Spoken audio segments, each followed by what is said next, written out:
Hi, this how to 1 minute gonna show you how to enable php.intl extension in Xampp. So right now I'll show you updated way to easily enable php.intl extension very easily. First of all, open Xampp control panel and here click on config next to Apache. And here we have to open php.ini file. So just click on php.ini and the php.ini file will open in Notepad or your text editor. Here press Ctrl F to enable search. And in the search box you have to search for intl and hit enter.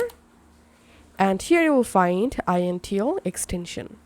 Now to enable php.intl extension you have to remove this symbol, maybe it's colon. So all you have to need, go ahead and remove the symbol before extension and then you have to save this file. Once done, go to your Xampp control panel and then restart your Apache and MySQL and that's it.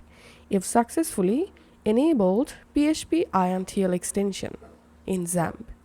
If this video helped you out, please leave a like and leave a comment down below. Thank you for watching.